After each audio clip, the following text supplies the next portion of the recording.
Hello students, मैं अंजलि पयाल स्वागत करती हूँ आपका आईसीटी वर्चुअल क्लासरूम देहरादून से। कैसे हैं आप सब लोग? उम्मीद करती हूँ आप सब लोग अच्छे होंगे और अपनी लाइफ में बहुत बेहतर कुछ कर रहे होंगे। आज हम बात कर रहे हैं क्लास 10th के साइंस की, और जैसा कि थर्ड चैप्टर हमारा यहाँ पर चल रहा है मेटल्स एंड नॉन मेटल्स, यानी कि धातु एवं अधातुओं के बारे में हम बात कर रहे हैं, जिसमें आपने उनके फिजिकल प्रॉपर्टीज यानी भौतिक गुण, केमिकल प्रॉपर्टीज यानी कि रासायनिक गुण, ये सब पढ़ लिए थे। आज के सेशन में बात करेंगे एक्सट्रैक्शन ऑफ मेटल, यानी कि धातुओं को किस प्रकार निष्कर्षित किया जाता है, वो हम पढ़ेंगे। ओके, तो आइए चलते हैं स्मार्ट बोर्ड की ओर। तो बच्चों, थर्ड चैप्टर चल रहा है मेटल्स एंड नॉन मेटल, यानी धातु एवं अधातुओं के बारे में हम लोग बात कर रहे थे। धातु क्या थी, अधातु क्या थे, ये सब आपके तत्वों का जब आपने वर्गीकरण किया था ना, आपको याद होगा 9th क्लास में भी आपने क्या किया था बच्चों, पदार्थों का केमिकल क्लासिफिकेशन किया था, यानी रासायनिक वर्गीकरण। तो वहां पर शुद्ध पदार्थ के आपकी दो कैटेगरीज होती थी, एक एलिमेंट्स और दूसरा कंपाउंड। उन्हीं एलिमेंट्स को आपने फर्दर क्लासिफाई किया था metals, non metals and metalloids में। ओके, यानी कि धातु, अधातु एवं उपधातुओं में। तो धातु वही जिसकी फिजिकल स्टेट आपकी सामान्यतः आपको जो धातुएं हैं वो ठोस अवस्था में मिलती हैं। कुछ कुछ एक्सेप्शन आपने यहाँ पर देखे, जैसे मरकरी का एग्जाम्पल आप लेते हैं तो वो कमरे के तापमान पर द्रव अवस्था में आपको मिलती है। लस्ट्रस शाइन होती है, मैलिएबल होते हैं, डक्टाइल होते हैं, हार्ड होते हैं मोस्टली। एक्सेप्शन यहाँ भी है पोटेशियम सोडियम का, जो आपकी क्या कैसी हैं, कोमल यानी कि सॉफ्ट मेटल्स आपकी होंगी। ओके, कंडक्शन, गुड कंडक्टर्स होते हैं इलेक्ट्रिसिटी और हीट के, डेंसिटी ज्यादा होती है, मेल्टिंग बॉइलिंग पॉइंट्स इनके ज्यादा होते हैं, अलॉय फॉर्मेशन की प्रॉपर्टी रखते हैं, और सोनोरिटी की प्रॉपर्टी यानी सोनोरस ये होते हैं। ओके, यानी रिंगिंग साउंड प्रोड्यूस करते हैं। कौन? मेटल यानी कि धातुएं। ओके, चलिए, अधातुओं के बारे में हम लोगों ने पढ़ा था, फिजिकल स्टेट इनकी ठोस के अलावा आपको गैसीय अवस्था में भी मिलते हैं। ओके, देन आपने यहाँ पर ब्रोमीन का एग्जाम्पल देखा था, जो एक्सेप्शन में है कि वो आपका क्या है, आपका सामान्य तापमान पर आपको द्रव अवस्था में मिलेगी। ऐसी अधातु जो कमरे के तापमान पर द्रव अवस्था में है वो कौन सी है? ब्रोमीन अधातु। और धातु की बात करेंगे तो वो कौन सी है? आपकी मरकरी है। ओके, इसके अलावा आपने कहा ये जनरली सॉफ्ट होती हैं, लेकिन यहाँ पर कार्बन के एक जो फॉर्म होती है, डायमंड जिसे आप कहते हैं, वो आपका कैसा होता है? हार्डेस्ट सब्सटेंस होता है। ओके, कंडक्शन, ये हीट और इलेक्ट्रिसिटी को कंडक्ट नहीं करते हैं, लेकिन यहाँ पर भी आपका कार्बन का जो ग्रेफाइट वाला फॉर्म होता है वो क्या होता है? गुड कंडक्टर ऑफ इलेक्ट्रिसिटी होता है। मेल्टिंग बॉइलिंग पॉइंट लो होंगे, मैलिएबिलिटी, डक्टिलिटी, सोनोरिटी, ये सारी प्रॉपर्टीज इनमें नहीं होंगी। ओके, इसके अलावा हमने रिएक्शंस देखी थी, ऑक्सीजन से रिएक्ट करके ऑक्साइड फॉर्म होगा। ठीक है, धातु की बात कर रहे हैं।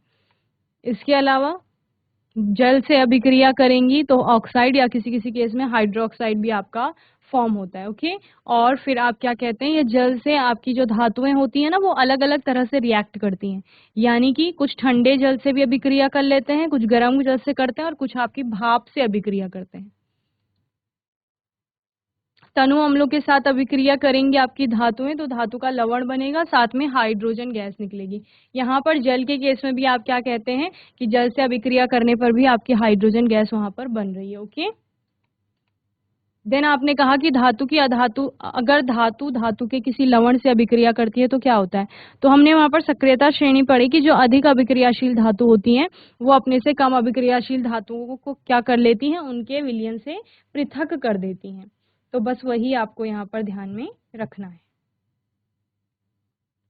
ये आपका order of reactivity of metals है, यानी धातुओं की सक्रियता श्रेणी जो है, जहां पर उनको उनकी सक्रियता के या अभिक्रियाशीलता के घटते हुए क्रम में रखा गया है। ओके, देन मेटल्स जब आपकी नॉन मेटल से रिएक्ट करेंगे, यानी धातु अधातु से अभिक्रिया करेंगी तो क्या होता है? तो धातुओं में इलेक्ट्रॉनों को त्यागने का गुण होता है, दान करने का, और जबकि अधातुओं में क्या होता है? आपका इलेक्ट्रॉनों को ग्रहण करने का गुण होता है। ओके, यानी आपका एक इलेक्ट्रॉन दान करेगा और दूसरा उसको क्या करेगा? ग्रहण करेगा। इसके कारण उनके बीच में बंध स्थापित होंगे, जिनको क्या कहा जाता है? आयनिक बंध, क्योंकि आपका इलेक्ट्रॉनों का लेन देन हो रहा है।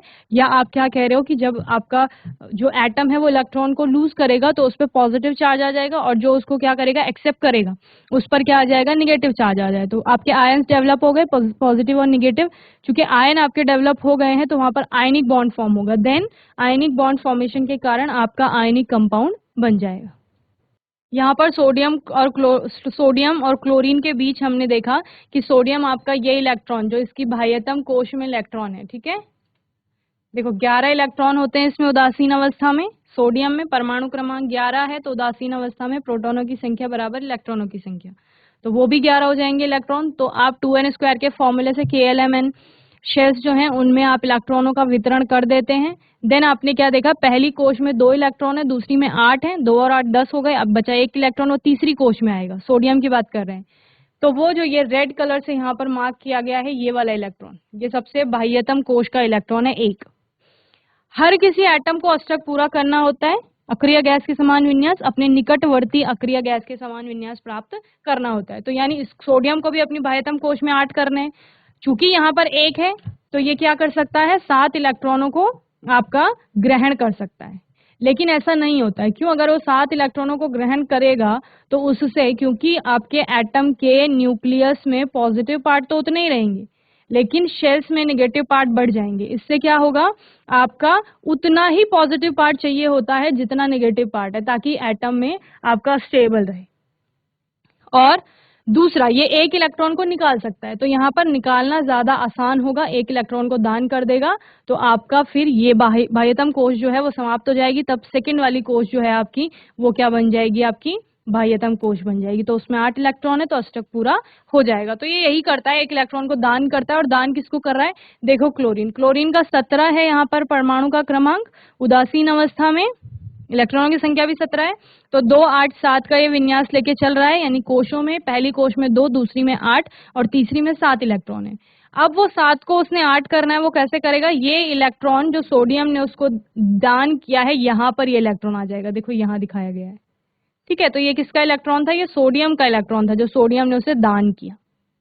तो इस तरह से सोडियम ने 1 इलेक्ट्रॉन का दान करके, चूंकि नाभिक में अभी भी आपके 11 ही प्रोटॉन है, यहाँ 11 है और कोशों में आपके 10 इलेक्ट्रॉन हो गए, 10 इलेक्ट्रॉन और 11 प्रोटॉन, तो दोनों बैलेंस में नहीं है, संतुलन में नहीं है। एक प्रोटॉन आपका ज्यादा है इसलिए एक पॉजिटिव चार्ज उस पर दिखाया गया है, Na पॉजिटिव। Cl में क्या हो रहा है, 17 आपके यहाँ पर क्या है बच्चे, प्रोटॉन है, ओके। लेकिन कोशों में आपके 18 इलेक्ट्रॉन हो गए हैं, तो एक नेगेटिव पार्ट एक्स्ट्रा है, तो वो Cl नेगेटिव के रूप में आपको दिख रहा है। तो इस तरह से ये आयंस बने, पहले Na पॉजिटिव और Cl नेगेटिव आयनिक बॉन्ड उनके बीच में फॉर्म हुआ, देन आयनिक कंपाउंड आपके बन गए, ओके। ये आपको क्रिस्टल दिखाया गया है NaCl का, जहां पर एक Na पॉजिटिव जो है वो 4 साइड से आपके Cl नेगेटिव से घिर रहा है, वहीं अगर एक Cl नेगेटिव को देखो तो वो अलग अलग साइड से Na पॉजिटिव से आपका जुड़ा हुआ है, ओके।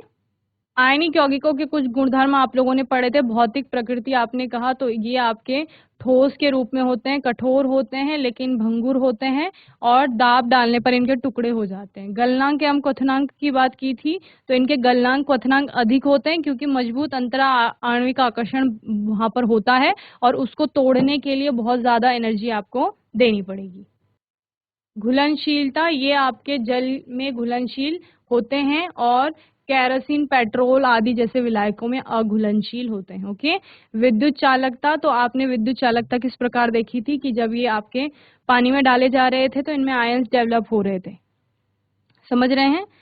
नॉर्मल जैसे NaCl को देखो, सोडियम क्लोराइड नमक है, अगर वो क्रिस्टल के फॉर्म में है तो तब उसमें आपका कोई विद्युत की चालन नहीं हो रहा है, लेकिन अगर उसमें पानी में मिला दो आप तो वहां पर चूंकि आयन बन जाते हैं उसके, तो इस वजह से गलित अवस्था में आप क्या कहते हैं कि वो विद्युत का चालन करता है, यानी मॉल्टन स्टेट में आपका क्या करेगा, इलेक्ट्रिसिटी को कंडक्ट करेगा। चलिए आज के सेशन में बात करते हैं अकरेंस ऑफ मेटल्स, धातुओं की प्राप्ति। तो धातुओं को कहाँ से प्राप्त कर रहे हैं हम, आपको याद होगा जब हम रिसोर्सेज की बात करते थे तो रिसोर्सेज को जब हम पढ़ रहे होते थे तो उसमें हमारा टॉपिक आता था कि मिनरल्स भी हमारे रिसोर्सेज हैं, खनिज। तो वो खनिज कहाँ से आ रहे थे, उनको हम किस में पढ़ रहे थे, नेचुरल रिसोर्सेज में पढ़ रहे थे, यानी प्राकृतिक संसाधन। तो हमारी प्रकृति से आ रहे हैं, प्रकृति में कहाँ से आ रहे हैं, हमारी पृथ्वी से ही, धरती की सतह से ही हमें मिल रहे हैं। तो पृथ्वी की भूपर्पटी धातुओं का क्या होती है, एक मुख्य स्रोत होती है जहां से हमें मुख्य रूप से अपनी धातुएं प्राप्त हो रही हैं। समुद्री जल में क्या होता है, सोडियम क्लोराइड होती है, मैग्नीशियम क्लोराइड होती है, ऐसे कई प्रकार के लवण वहां पर उपस्थित होते हैं, ओके। इन लवणों से फिर आप क्या करेंगे, उन धातुओं को एक्सट्रैक्ट करेंगे। तो एक्सट्रैक्ट का मतलब क्या होता है, निष्कर्षित करना। अब देखो धरती में जब हम सपोज हम खुदाई कर रहे हैं या किसी धातु को ढूंढ रहे हैं तो हमें वो शुद्ध रूप में नहीं मिलेगी, वो किसी ना किसी चीज के साथ जुड़ करके एक कंपाउंड फॉर्म में होगी, यौगिक के रूप में आपको मिलेगी। फिर उस यौगिक से आपने उस धातु को क्या करना है, अलग करना है। ओके, और यही आपका पूरा क्या है, धातु निष्कर्षण का प्रोसेस चलता है कि कैसे कैसे आप किन किन धातुओं को उनके किन किन यौगिकों से पृथक करेंगे। ओके, तो पहली बात, जब आप धरती में खुदाई कर रहे हैं या कोई चीज निकाल रहे हैं पृथ्वी की सतह से, तो वो आपका क्या कहलाएगी, खनिज कहलाएगी। ओके, इसके बाद खनिज में सारे खनिज, आपको जितने भी खनिज आपने निकाले उनमें से कुछ खनिज ऐसे हो सकते हैं जिनमें धातुओं के पाए जाने की संभावना है, तो उनको आप क्या कहते हो, अयस्क कहते हो। ओके, तो यहाँ पर पृथ्वी की भूपर्पटी में प्राकृतिक रूप से पाए जाने वाले तत्वों या यौगिकों को क्या कहा जाता है, खनिज कहा जाता है। जैसे आपने कहीं पर खुदाई की और आपको कोई बहुत सारे पत्थर मिल गए जिनमें आपके कोई ना कोई तत्व उपस्थित हो सकता है, तो उनको आप क्या कहते हैं, खनिज कहते हैं। ओके, चलिए नोट करेंगे इसे जल्दी से।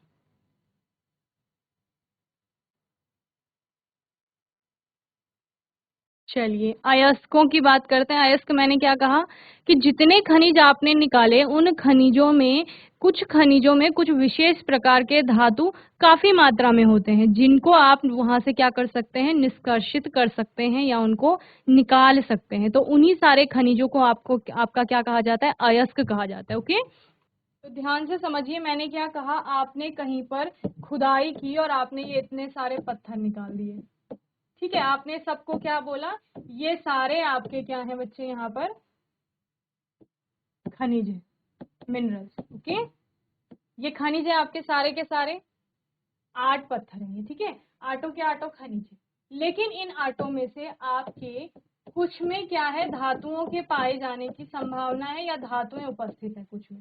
सपोज ये 4 पत्थरों में आपके क्या है, धातु आप उससे निकाल सकते हैं आसानी से। तो ये 4 पत्थर अब आपके क्या हो जाएंगे, ये आपके अयस्क हो जाएंगे। समझ गए?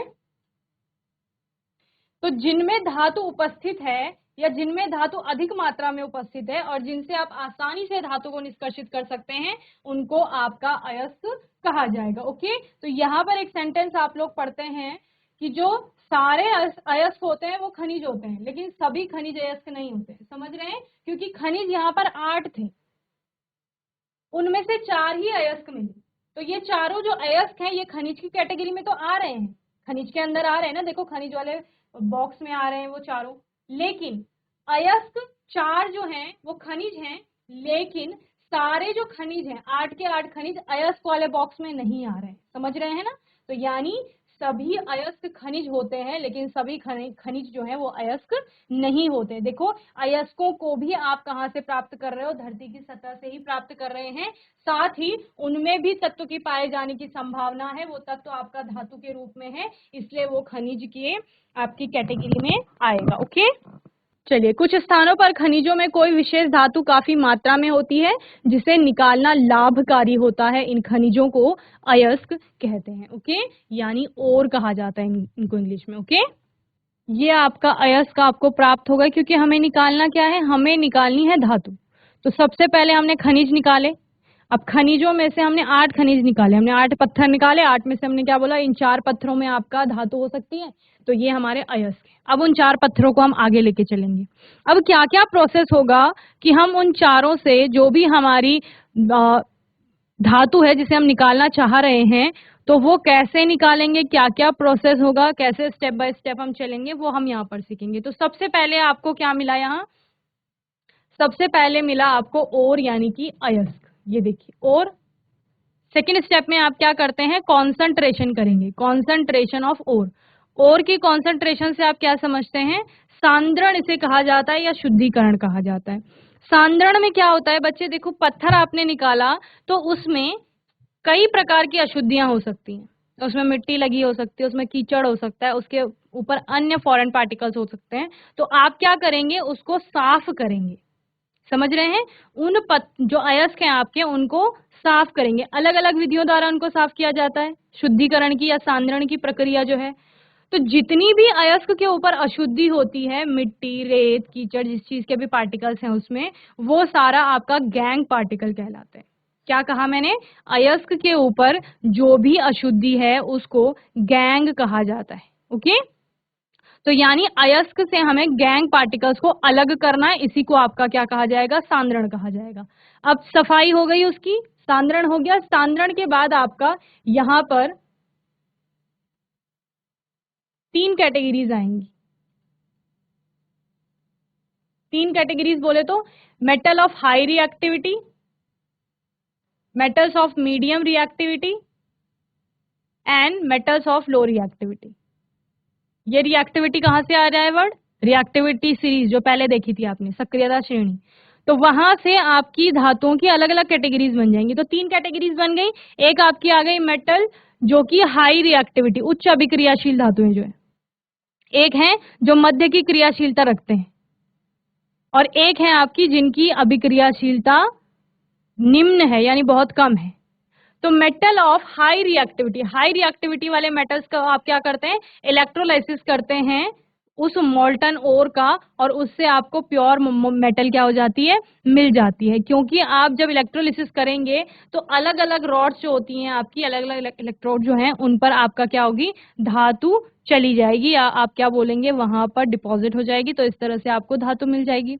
मेटल्स ऑफ मीडियम रिएक्टिविटी में होता क्या है कि आपका कार्बोनेट और सल्फाइड की फॉर्म में धातु मिलेगी आपको, यानी धातु आपकी कार्बोनेट के अयस्क के रूप में या सल्फाइड के अयस्क के रूप में मिलेगी। अब आपका यहाँ पर होता क्या है कि ऑक्साइड जो होते हैं मेटल के, उनको रिड्यूस कराना इजी होता है। यानी ऑक्साइड के रूप में अगर धातुएं मिल रही हैं तो उनको अपचयित करना और अपचयन के बाद उनसे धातुओं को प्राप्त करना आसान होता है। तो पहले कार्बोनेट ओर को आपका ऑक्साइड में कन्वर्ट किया जाता है, और सल्फाइड ओर को भी किस में कन्वर्ट किया जाएगा? आपका ऑक्साइड ओर में कन्वर्ट किया जाएगा। तो कार्बोनेट को आपका ऑक्साइड में कन्वर्ट करने की जो प्रोसेस है उसको कैल्सिनेशन कहा जाता है। क्या कहा जाता है?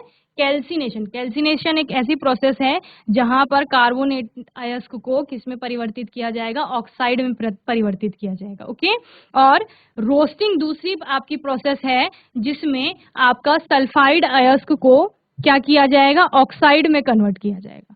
तो आपने कार्बोनेट को भी ऑक्साइड में बदल दिया। अगर कोई कार्बोनेट था आपके पास, अगर आपके पास कोई सल्फाइड था, तो उसको भी आपने किस में कन्वर्ट कर दिया? ऑक्साइड में कन्वर्ट कर दिया। नाउ अब आप क्या करेंगे? उस ऑक्साइड को, जो मेटल का ऑक्साइड है, धातु का ऑक्साइड है, उसको क्या किया जाएगा? रिड्यूस किया जाएगा, रिडक्शन होगा वहां पे, और रिडक्शन के बाद आपको मेटल प्राप्त होगी। उसका को आप प्यूरिफाई कर लेंगे तो आपको प्योर मेटल प्राप्त हो जाएगी। तो हमें धातु ही प्राप्त करनी थी। Then metals of low reactivity, निम्न की सक्रियता जिनकी होती है या अभिक्रियाशीलता होती है, उनका क्या होता है? तो जो निम्न की अभिक्रियाशील धातुएं हैं, कुछ तो आपको प्योर फॉर्म में मिल जाती है जो अभिक्रियाशील नहीं है या जो अभिक्रिया नहीं करते हैं। वहीं पर जो आपकी थोड़ा अभिक्रियाशील है, निम्न की अभिक्रियाशीलता है पर अभिक्रिया करते हैं, उनका क्या होता है? वो सल्फाइड ओर्स में अगर आपको मिल रही है तो उनकी भी रोस्टिंग होगी, यानी उनको ऑक्साइड में कन्वर्ट किया जाएगा, और ऑक्साइड को फिर क्या किया जाएगा? आपका रिडक्शन के बाद आपको मेटल वहां पर प्राप्त हो जाएगी। क्लियर है? तो इस फ्लो चार्ट को जल्दी से बना लेंगे, इसी से आपकी बहुत सारी चीजें आसान हो जाएंगी, आपको समझ में आ जाएंगी। ओके, धातुओं का निष्कर्षण। अब धातुओं के निष्कर्षण की बात हो रही थी यहाँ पर, जहां पर सबसे पहले क्या होगा? धातु यौगिकों से शुद्ध धातु की प्राप्ति धातु का निष्कर्षण कहलाती है। निष्कर्षण का मतलब क्या है? जो वो अयस्क है ना, जिसको हम यौगिक कह रहे हैं, उससे आपका धातु को क्या करना है? निकालना है, प्राप्त करना है, शुद्ध धातु को प्राप्त करना है। तो यही आपकी पूरी प्रक्रिया निष्कर्षण या एक्सट्रैक्शन कहलाती है।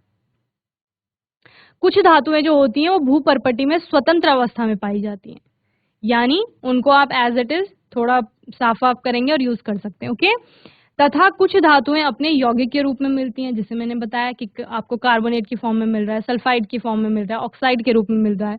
तो ये सारे उसके क्या हैं? यौगिक हैं। यौगिक वही तो होता था, तत्व आपस में जुड़ करके, आपस में दोस्ती करके क्या बना रहे हैं? एक कोई नई चीज बना रहे हैं जिसको आपने यौगिक का नाम दिया, उनके बीच में बंध बने होंगे, इलेक्ट्रॉनों का लेन देन हुआ होगा, कुछ ना कुछ तो वहां पर हुआ होगा, ठीक है, जिससे कि उनकी इतनी अच्छी दोस्ती हो गई कि यौगिक बन गए। अब उस यौगिक से हमने एक उसके दोस्त को अलग करना है, यानी धातु को अलग करना है, ठीक है। सक्रियता श्रेणी में नीचे आने वाली धातुएं सबसे कम अभिक्रियाशील होती हैं, ये आपको पता है, जिनमें गोल्ड हो गया, सिल्वर हो गया, प्लेटिनम हो गया, कॉपर हो गया, ये सारी आपकी निम्न की अभिक्रियाशील धातुएं जो सक्रियता श्रेणी में नीचे है, ये स्वतंत्र अवस्था में पाई जाती है। इनमें से कोई कोई गोल्ड की बात करते हैं हम लोग, स्वतंत्र अवस्था में मिलता है, प्लेटिनम की बात करते हैं। इसके अलावा कॉपर एवं सल्फर जो है वो आपके मिडिल वाली रेंज में भी आते हैं, जो आपका सल्फाइड व या ऑक्साइड के अयस्क के रूप में आपको मिलेगा, तो इनको आप एक्सट्रैक्ट इजीली कर सकते हैं। ये बात हो गई निम्न अभिक्रियाशील धातुओं की।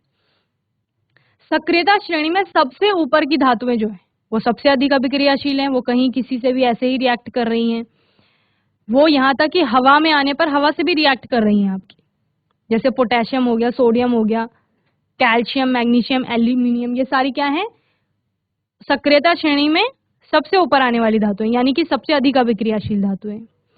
क्रियाशील होने के कारण ये स्वतंत्र अवस्था में नहीं पाई जाती। क्रियाशीलता का मतलब ही यही है ना, वो किसी से भी रिएक्ट कर रहे हैं, तो वो रिएक्ट कर रहे हैं तो अपना क्या बना रहे हैं, आपका नया कोई कंपाउंड बना रहे हैं, अब उससे उनको पृथक करना है, अलग करना है हमें। देन सक्रियता श्रेणी में आपकी जो मध्य की, जो इन दोनों के बीच में आएंगी, जैसे जिंक हो गया, आयन हो गया, लेड हो गया, इनकी अभिक्रियाशीलता मध्यम होती है। ये आपको ऑक्साइड, सल्फाइड या कार्बोनेट के रूप में मिलेंगे। तो अब उस ऑक्साइड से हमें उस धातु को अलग करना है, कार्बोनेट से हमें धातु को अलग करना है, सल्फाइड से हमें धातु को अलग करना है। उसी के लिए हमें अलग अलग प्रोसेस और अलग अलग स्टेप्स यूज करने होंगे। ओके, अनेक धातुओं के अयस्क ऑक्साइड होते हैं, इसका कारण ऑक्सीजन की अत्यधिक अभिक्रियाशीलता तथा पृथ्वी पर इसका प्रचुर मात्रा में पाया जाना है। ज्यादातर धातुएं अगर ऑक्सीजन ऑक्साइड के रूप में मिल रही हैं तो उसका कारण क्या है, कारण ये है कि एक तो ऑक्सीजन प्रचुर मात्रा में है, दूसरा अभिक्रियाशील है, अभिक्रिया कर रही है आपका, तो जुड़ रही है हर किसी से और अपना नया कंपाउंड फॉर्म कर रही है ऑक्साइड के रूप में। तत्वों को के उनके अयस्कों से निष्कर्षण की प्रक्रिया क्या कहलाती है, धातुकर्म कहलाती है। क्या कहा गया, देखो एक तो हो गया कि धातु के अयस्क से धातु को प्राप्त करना निष्कर्षण है, लेकिन तत्वों के उनके अयस्कों से जो निष्कर्षण की प्रक्रिया है उसको धातुकर्म यानी कि मेटलर्जी कहा जाता है। ओके, इस प्रकार अभिक्रियाशीलता के आधार पर हम धातुओं को निम्न 3 वर्गों में वर्गीकृत करते हैं।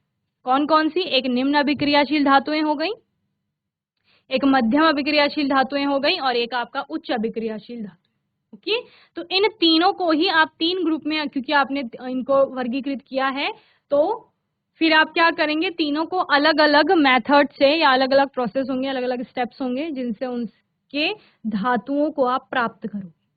चलिए नोट कर लेंगे जल्दी से, और आने वाले सेशन में हम लोग बात करेंगे एक एक करके कि जो आपकी रिएक्टिविटी वाले मेटल्स हैं उनको कैसे एक्सट्रैक्ट करोगे, ठीक है, जिनकी थोड़ा हाई है, मिडिल वाले जो हैं उनको कैसे एक्सट्रैक्ट करोगे, और जो हाईली रिएक्टिव हैं उनको कैसे अलग करोगे, ठीक है।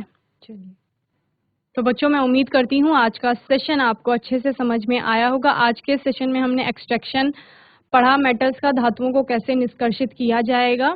आने वाले सेशन में एक एक करके हम तीनों ग्रुप्स के जो मेटल्स हैं आपकी उनके बारे में बात करेंगे, किस तरह से धातुओं को उनके अयस्कों से निष्कर्षित किया जा रहा है। ओके, आपका कोई भी डाउट होगा, क्वेश्चन होगा तो आने वाले सेशन में आप लोग पूछ लेंगे, और तब तक के लिए ICT वर्चुअल क्लासरूम से जुड़ने के लिए धन्यवाद।